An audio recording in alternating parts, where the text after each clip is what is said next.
February 11ರಂದು ನಗರದ ಬಣ್ಣದ ಮಠದಲ್ಲಿ ಹಮ್ಮಿಕೊಳ್ಳಲಾದ ಶಿರಸಿ ತಾಲೂಕಿನ 9ನೇ ಕನ್ನಡ ಸಾಹಿತ್ಯ ಪರಿಷತ್ತಿನ ಸರ್ವಾಧ್ಯಕ್ಷರಾಗಿ ಆಯ್ಕೆಯಾದ ಲೇಖಕ ಡಿಎಸ್ ನಾಯ್ಕ್ ಅವರ ನಿವಾಸಕ್ಕೆ ಮಂಗಳವಾರ ತೆರಳಿ ಸನ್ಮಾನಿಸಿ ಆಮಂತ್ರಣ ಪತ್ರಿಕೆ ನೀಡಿ ಆಹ್ವಾನಿಸಲಾಯಿತು.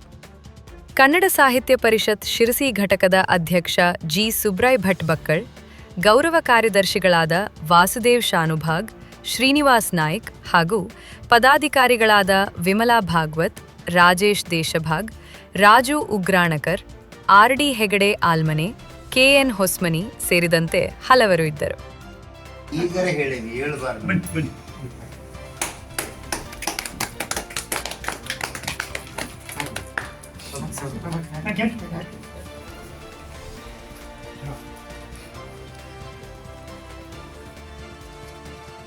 ಯಾವ ಬಂದ್ರಿ ಊರಿಂದ?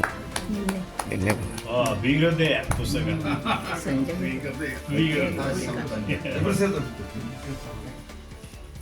ಅಲ್ಲೇ ಇರಿ ಸರ್, ಜೊತೆಗೆ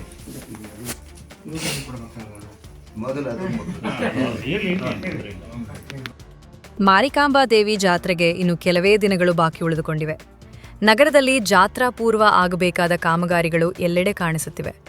ಇನ್ನೊಂದು ವಾರದೊಳಗೆ ಈ ಕಾಮಗಾರಿ ಆರಂಭಿಸದಿದ್ದರೆ ಶಾಸಕರ ಕಚೇರಿ ಎದುರು ಜಾಗಟೆ ಬಾರಿಸುವ ಮೂಲಕ ಪ್ರತಿಭಟನೆ ನಡೆಸುತ್ತೇವೆ ಎಂದು ಜೆಡಿಎಸ್ ಶಿರಸಿ ಸಿದ್ದಾಪುರ ಕ್ಷೇತ್ರದ ಪ್ರಮುಖ ಉಪೇಂದ್ರ ಪೈ ಹೇಳಿದರು. ನಗರದಲ್ಲಿ ಮಂಗಳವಾರ ಸುದ್ದಿಗೋಷ್ಠಿ ಆಯೋಜಿಸಿ ಮಾತನಾಡಿದ ಅವರು, ನಗರದಲ್ಲಿ ಇನ್ನೂ ಯಾವುದೇ ರೀತಿಯ ಜಾತ್ರಾ ಸಿದ್ಧತೆಯೇ ಕಾಣಿಸುತ್ತಿಲ್ಲ. ಯಾವ ರಸ್ತೆಯಲ್ಲಿ ತೆರಳಿದರೂ ಅರೆಬರೆ ಕಾಮಗಾರಿ, ಧೂಳಿನಿಂದಾಗಿ ಸಾರ್ವಜನಿಕರು ತೀವ್ರ ಸಮಸ್ಯೆ ಎದುರಿಸುತ್ತಿದ್ದಾರೆ. ಈ ಹಿಂದೆ ನಗರದಲ್ಲಿ ಕುಡಿಯುವ ನೀರು ಪೂರೈಕೆಗೆ ಪೈಪ್ ಅಳವಡಿಸುವ ಸಲುವಾಗಿ ಅಗೆದು ಹಾಕಿರುವ ಹೊಂಡವನ್ನೂ ಮುಚ್ಚದಿದ್ದಾಗ ಮತ್ತೆ ಹೊಸದಾಗಿ ಹೊಂಡ ಹೊಡೆಯುವ ಕಾರ್ಯ ಸಹ ನಡೆಯುತ್ತಿದೆ.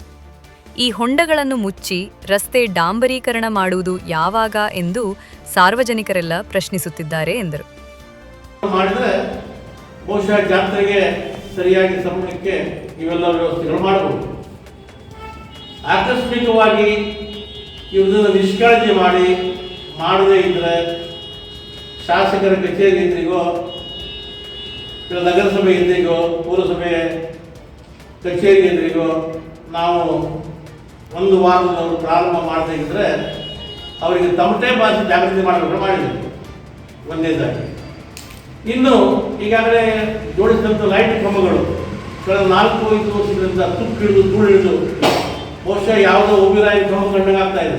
ಹಾಗಾಗಿ ಅದಕ್ಕೆ ಕೂಡಲೇ ಏನು ವಾಟರ್ ವಾಶ್ ಮಾಡೋದು ಮಾಡಿ ಅದಕ್ಕೆ ಏನು ಬಣ್ಣಗಳನ್ನು ಅಳವಡಿಸ್ತಾರೋ ಅದನ್ನು ಮಾಡಿದರೆ ಬಹುಶಃ ಬರತಕ್ಕಂಥ ಅನೇಕ ಜನ ಶಿರಸಿ ಬರ್ತಕ್ಕಂಥದ್ದು ಇಲ್ಲಿಯ ಆಡಳಿತ ವ್ಯವಸ್ಥೆ, ಇಲ್ಲಿಯ ಪುರಸಭೆ ವ್ಯವಸ್ಥೆ, ಇದರ ಜೊತೆಯಲ್ಲಿ ಸಿರಿಸಿರತಕ್ಕಂಥ ಎಲ್ಲ ಸರ್ಕಾರಿ ಕಟ್ಟಡಗಳಿಗೆ ಸುಣ್ಣ ಬಣ್ಣಗಳನ್ನು ಲೇಪಿಸಿ ಲೈಟ್ಗಳನ್ನು ಹಾಕೋದ್ರ ಮುಖಾಂತರ ಶಿರಸಿಯ ಜಾತ್ರೆ ವರ್ಷಕ್ಕಿಂತ ವರ್ಷ ಇನ್ನೂ ಹೆಚ್ಚಾಗಿ ವಿಜೃಂಭಿಸ್ತಾ ಇದೆ. ವಿಡಿಯೋವನ್ನು ಲೈಕ್ ಮಾಡಿ, ಶೇರ್ ಮಾಡಿ ಹಾಗೂ ಚಾನೆಲ್ ಅನ್ನು ಸಬ್ಸ್ಕ್ರೈಬ್ ಮಾಡೋದನ್ನ ಮರಿಬೇಡಿ.